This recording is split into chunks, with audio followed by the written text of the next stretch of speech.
Esto es DW Noticias desde Berlín. Donald Trump reúne a su Consejo de Seguridad Nacional en medio del despliegue militar y de sus medidas de presión contra Venezuela. La reunión en el seno de la Casa Blanca aborda los objetivos de los operativos en el Caribe que Estados Unidos aduce son contra el narcotráfico, pero que según Caracas tienen la intención de sacar a Nicolás Maduro del poder. Estos son nuestros titulares. El Consejo de Seguridad Nacional, presidido por Trump, reúne al secretario de Estado, al de Energía y al del Tesoro con los altos mandos militares y de inteligencia del país. Se trata del principal órgano a disposición de Donald Trump para tratar asuntos de seguridad nacional y política exterior. Además, en Honduras continúa el escrutinio de los votos tras las elecciones del domingo que no arrojan todavía a un ganador. Nasri Asfura y Salvador Nasralla se disputan la presidencia por un estrechísimo margen luego de una contienda marcada por acusaciones de intentos de fraude, injerencia extranjera y retrasos en la ejecución de los comicios. Y el presidente de Ucrania, Volodymyr Zelensky, se reúne con Emmanuel Macron en París. Ucrania se muestra optimista tras las últimas reuniones con Estados Unidos para definir los términos de un acuerdo de paz con Rusia. El presidente francés representa a un bloque que ha quedado rezagado en las negociaciones.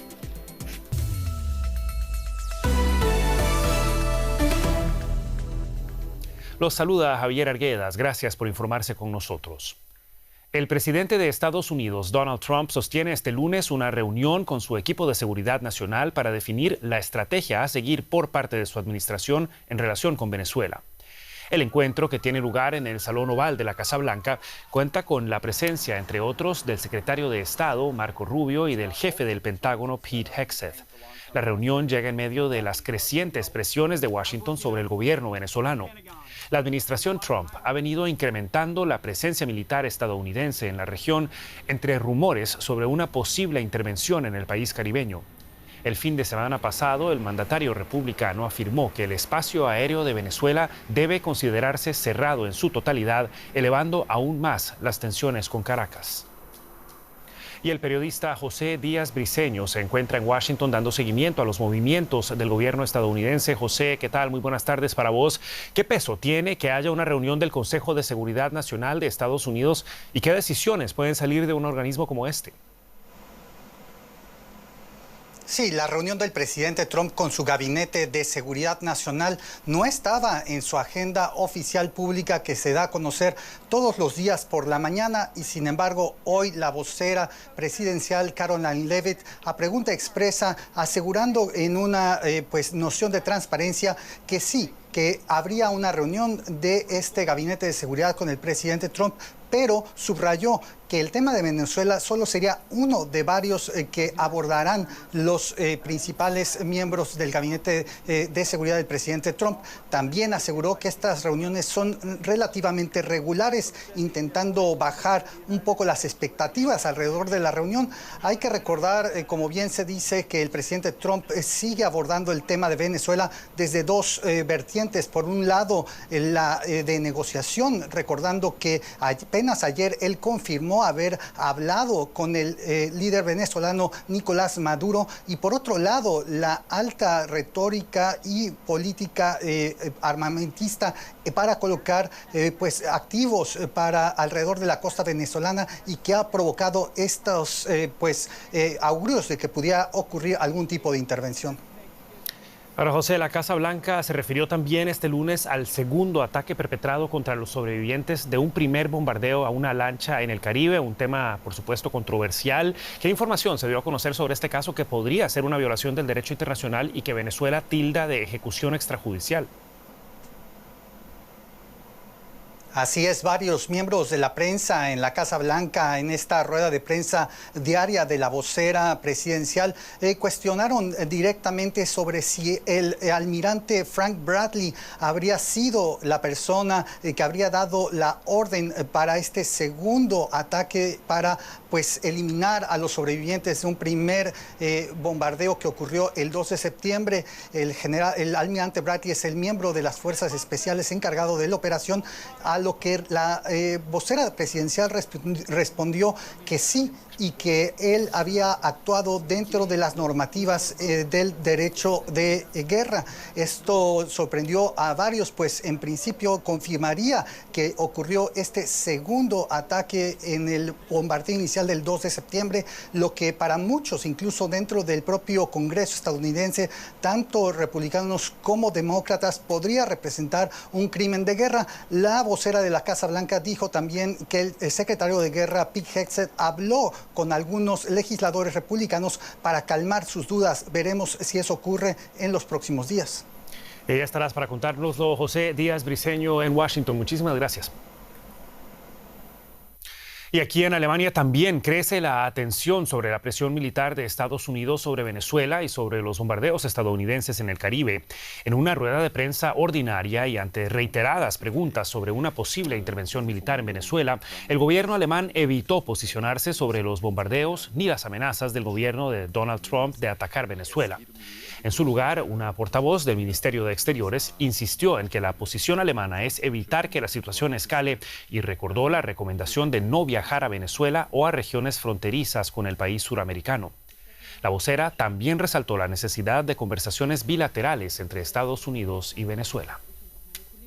El reconocimiento de la diplomacia alemana de que mantiene conversaciones con todas las partes implicadas en las tensiones entre Washington y Caracas es la única novedad en la posición oficial alemana respecto a la amenaza militar del gobierno de Donald Trump contra la administración de Nicolás Maduro.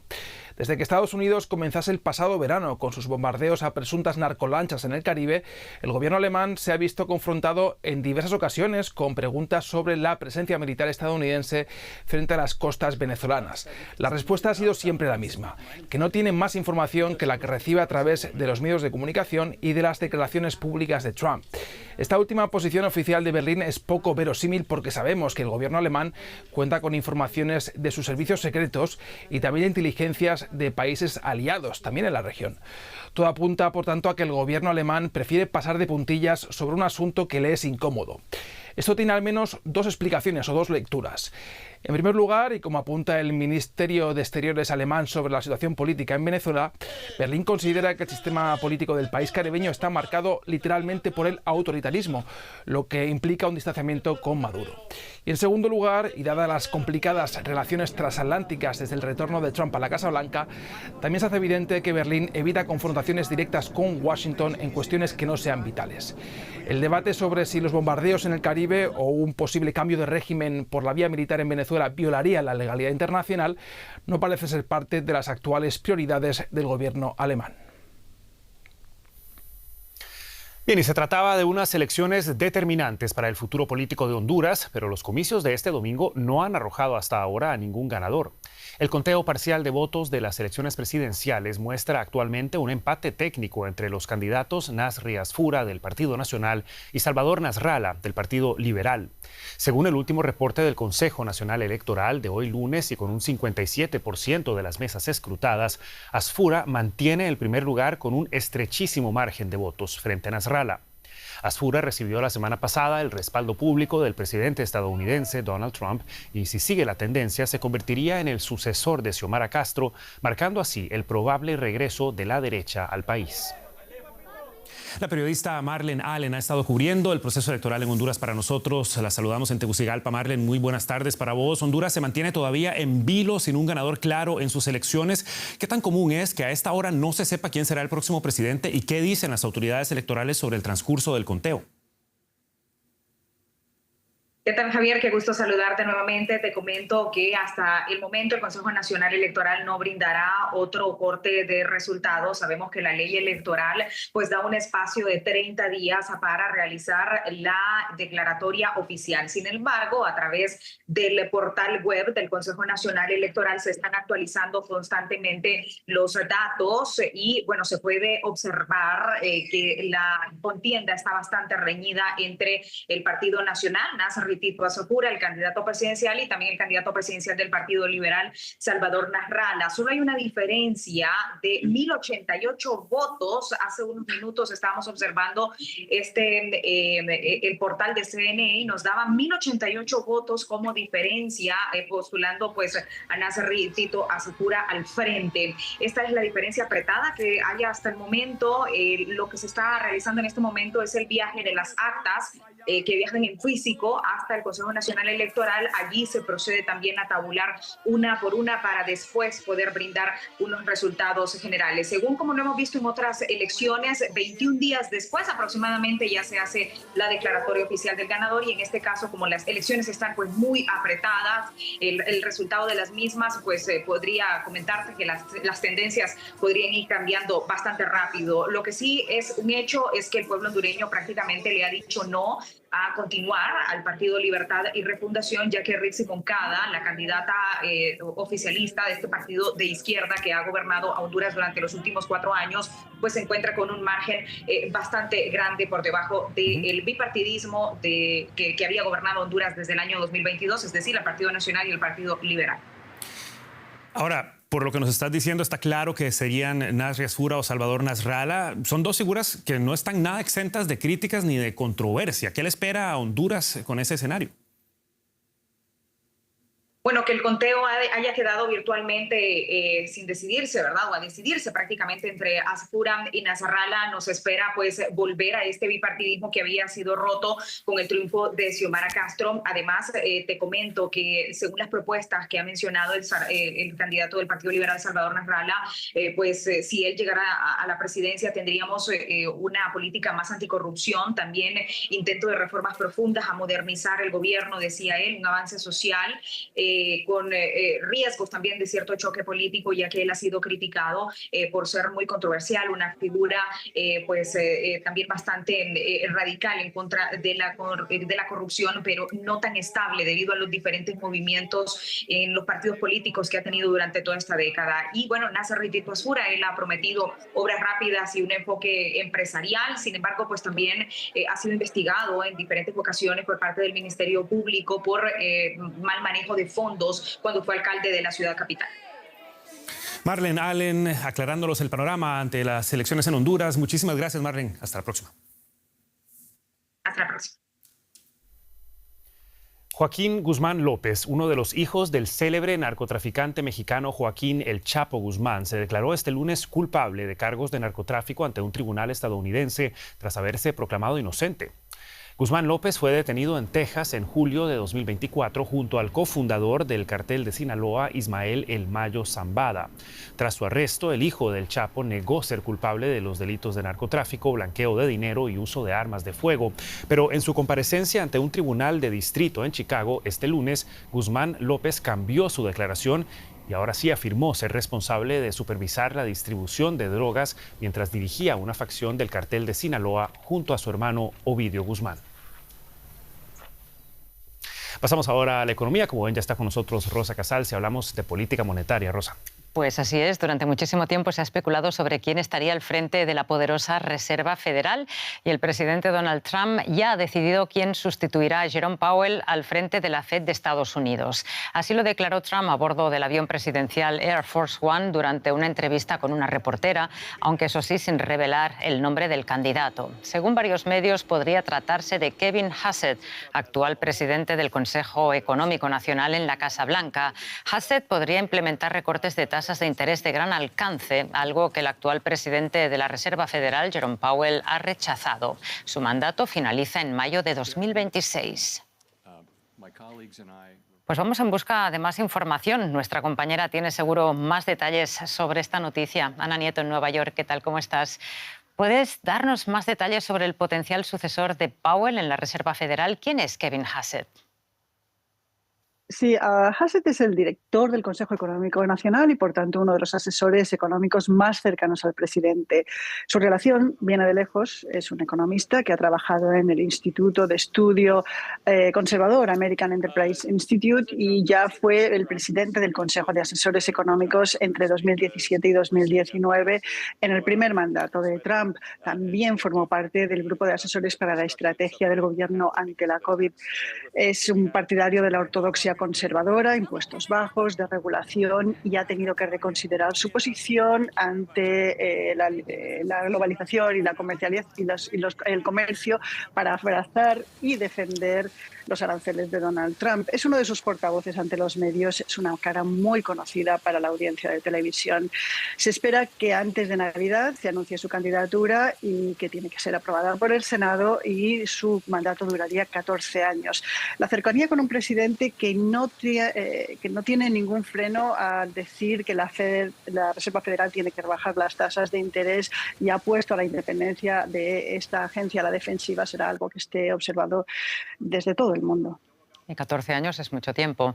Ana, la Reserva Federal dirige la política monetaria de Estados Unidos, pero el resto del mundo también está pendiente de quién sustituirá a Powell. ¿Cuál es la influencia de la Fed, digamos, a nivel internacional? La Fed está al frente de la política monetaria, del control de la inflación y el mercado laboral en la economía abierta más grande del mundo y más influyente por el papel del dólar como divisa global, además del multimillonario mercado de los bonos del Tesoro de Estados Unidos, uno de los instrumentos financieros que forman parte de las reservas globales. Además, tiene un gran papel en la gobernanza del sistema financiero global, como se vio durante la crisis financiera del año 2008 y luego por la generada por el COVID. La apertura de las líneas de swap, por ejemplo, o las ayudas a otros bancos ha sido determinante a nivel global. Incluso se puede decir que es una institución que de hecho tiene una política exterior independiente, ni controlada por el Congreso ni por la Casa Blanca. El mundo mira a la Reserva Federal porque protege el valor del dólar, sobre todo cuando mueve las tasas de interés. No solo impacta en el valor o la deuda pública, también en una moneda que cuando las tasas están altas tienen un impacto inflacionario global. Afecta al comercio, afecta a las economías de los países dolarizados y también a la deuda externa en esta denominación. Muchas gracias, Ana, por ponernos en perspectiva estas informaciones. Saludos. Gracias. Este lunes se vivió una jornada negativa en los mercados con caídas en las principales bolsas del mundo. Una tendencia que inició en Asia y a la que no escaparon las bolsas europeas con derrumbes en el DAX alemán. La tormenta perfecta para Europa se desató en Asia, donde el gobernador del Banco de Japón dio a entender que podrían elevar nuevamente las tasas de interés en diciembre. Esto provocó una caída de los bonos soberanos japoneses y el desarme de posiciones internacionales por parte de fondos de inversión japoneses. A esto se le sumaron nuevos datos negativos de la industria manufacturera en Europa y la brusca caída de las empresas del sector defensa ante las perspectivas de un acuerdo de paz entre Rusia y Ucrania. Pues vamos hasta la Bolsa de Frankfurt para entender mejor este fenómeno con nuestro analista Ezequiel Daray. Muy buenas tardes. Ezequiel, está claro el impacto que pueden tener malos datos de la industria en posiciones bursátiles, pero ¿cómo llega una frase del gobernador del Banco de Japón a hacer caer el DAX alemán? Bueno, Rosa, que se trata de un cambio de política económica histórica. Durante 30 años Japón tuvo las tasas cercanas a cero. Entonces, como no se obtenían buenos rendimientos en Japón, inversores y fondos de inversión japoneses salían a invertir por todo el mundo. Han puesto dinero en todos lados. Bueno, ahora el dinero empieza a costar más en Japón y tienen que desarmar esas posiciones y por eso ha caído el DAX, ha caído los bonos soberanos alemanes. Ahora, si vemos esto, debería afectarle a todo el mundo, pero le ha pegado más a Europa. ¿Por qué? Porque este efecto, que es negativo, se combina con otros, como decías, el PMI manufacturero, es decir, los datos de la industria en Europa y en especial en Alemania volvieron a ser negativos. La perspectiva de paz en Ucrania le pega de lleno a una empresa como Rheinmetall. Si bien es una muy buena noticia, o puede llegar a ser una muy buena noticia, no así para el negocio de uno de los consorcios armamentísticos más grandes de Europa. Y también aquí en Alemania hay otro efecto que fue devastador, que fue la abrupta caída de Airbus por el problema que tuvo en el software del A320, problema que se solucionó, pero que le costó muchos perjuicios económicos. Y hasta aquí la economía, pero tenemos más noticias, ¿no, Javier? Por supuesto, Rosa, vamos a fijar la mirada en la situación de Ucrania. El presidente ucraniano Volodymyr Zelensky está en París para intentar reforzar el apoyo de sus socios europeos en una semana decisiva para las negociaciones de paz con Rusia. Tras reunirse con el presidente Emmanuel Macron, Zelensky insistió en que Rusia no puede salir beneficiada de una guerra que empezó ella misma. Macron, por su parte, dijo que Moscú no ha dado ninguna señal de querer frenar su agresión y recordó que es Ucrania quien debe decidir el futuro de su propio territorio. El encuentro llega justo después de las conversaciones en Miami entre Ucrania y Estados Unidos y precede al encuentro que mantendrán este martes en Moscú representantes de Rusia y Estados Unidos. Y el periodista especializado en Rusia, Ricardo Marquina, se encuentra en Tallinn para ofrecernos más detalles sobre el estado de estas sensibles negociaciones. Ricardo, muy buenas noches para vos. Zelensky acude a sus socios europeos, pero lo cierto es que en las negociaciones parece que a Europa le ha faltado protagonismo, por decir poco. ¿Qué le puede ofrecer Emmanuel Macron a Volodymyr Zelensky en estos momentos? Hola, buenas noches. Bueno, podemos pensar que Europa y en concreto Francia no tienen mucho que ofrecer y quizás sea verdad si nos referimos a qué es lo que puede hacer ahora en las negociaciones. Desde luego, allí quien manda es Estados Unidos, que va a terminar seguramente imponiendo su voluntad. Pero hay un factor que quizás no estamos comentando lo suficiente, que es el papel que jugará la Unión Europea y vitalmente Francia en el escenario post-guerra, post-conflicto, ya que seguramente sean los países europeos los que tengan que garantizar en gran medida esas garantías de seguridad que estarán implícitas en este acuerdo. Y en esas garantías de seguridad, si Estados Unidos termina, como parece, alejándose de Europa, recordemos que Francia es uno de los pocos países en el mundo y en la Unión Europea el único que tiene, de los pocos, que tiene armamento nuclear. Entonces, esas armas nucleares serán, desaparecido Washington de la ecuación, la mayor garantía de seguridad que tendrá en ese momento Ucrania, si es que finalmente un acuerdo de paz termina finalmente reflejando esas garantías de seguridad con un artículo 5 a la carta para Ucrania. Con lo cual, puede parecer ahora mismo que la Unión Europea y Francia ofrecen poco, pero más pronto que tarde van a terminar jugando un rol vital en la paz que se consiga en Ucrania. Todo esto dependerá, por supuesto, de esa reunión entre la delegación estadounidense liderada por Steve Witkoff y el presidente ruso Vladimir Putin, que según entendemos el Kremlin ya confirmó. ¿Cuáles son esos puntos clave que requieren trabajo, como lo han expresado las partes?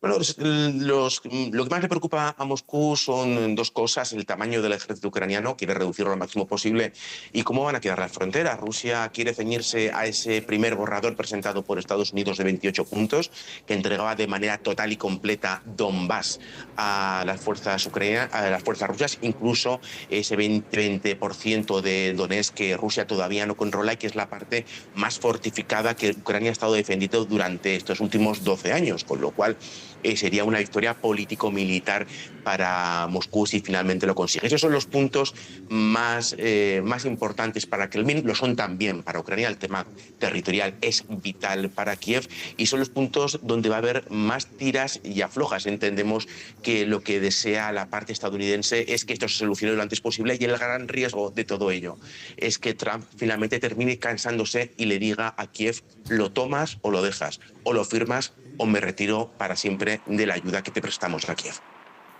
Veremos si ese optimismo que han expresado las partes era justificado. Ricardo Marquina con el análisis desde Tallinn. Ricardo, gracias por ayudarnos a comprender mejor este asunto. Hasta la próxima. Gracias a ustedes. Entre tanto, los ministros de Defensa de la Unión Europea concluyeron hoy una reunión en Bruselas con la promesa de seguir buscando la manera de apoyar financieramente a Ucrania. Los aliados europeos de Kiev fueron prácticamente excluidos de las negociaciones lideradas por Estados Unidos en torno al acuerdo de paz propuesto originalmente por la Casa Blanca.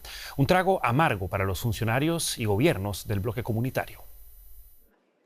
Quizás por haber sido excluidos de las conversaciones de paz sobre Ucrania lideradas por Estados Unidos, menos de la mitad de los 27 ministros de defensa europeos asistieron a la reunión en Bruselas.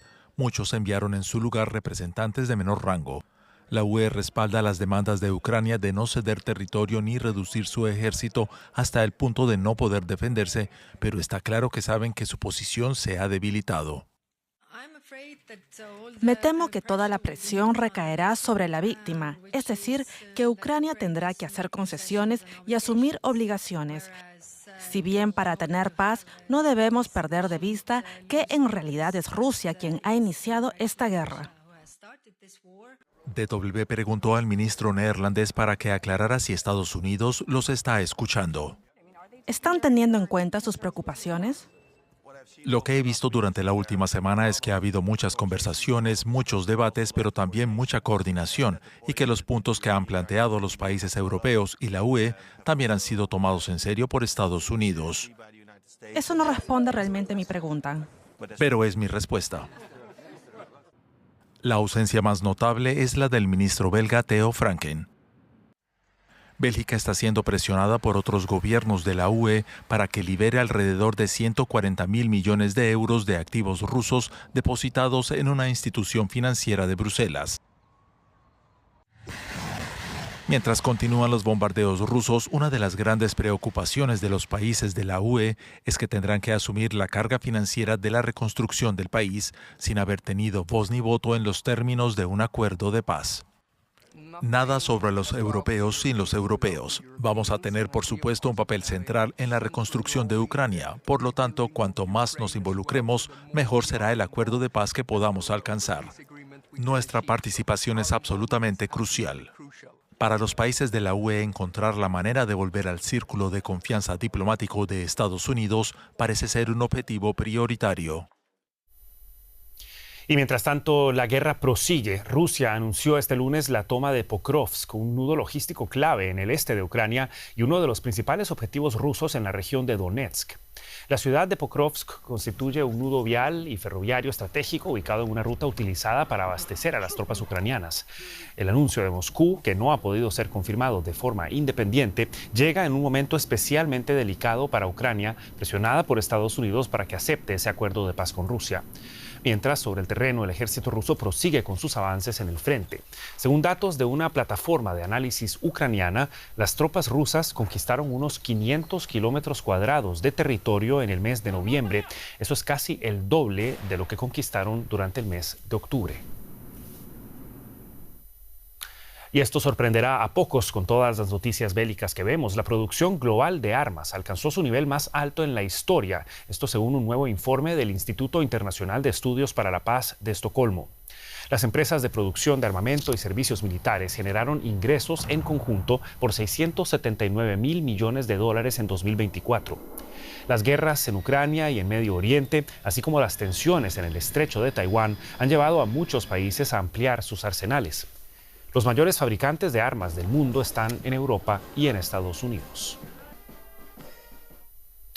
Y ante esto, un mensaje de paz. El Papa León XIV visitó lugares sagrados en el Líbano durante la segunda jornada de su gira de 3 días por ese país. El líder de la Iglesia Católica se reunió con representantes de distintas confesiones en reconocimiento al pluralismo religioso del país. Durante su visita a un monasterio a las afueras de la capital, Beirut, pronunció un discurso en el que hizo un llamado a la paz en el Líbano y en toda la región. Y con esto despedimos la presente edición de DW Noticias. Quedan al día con la actualidad internacional. Nos vemos en una próxima edición en nuestro sitio de internet dw.com o en nuestras redes sociales. Síganos buscando DW Español. Los acompañó Javier Arguedas junto a todo el equipo aquí en Berlín. Hasta la próxima y que la pasen bien.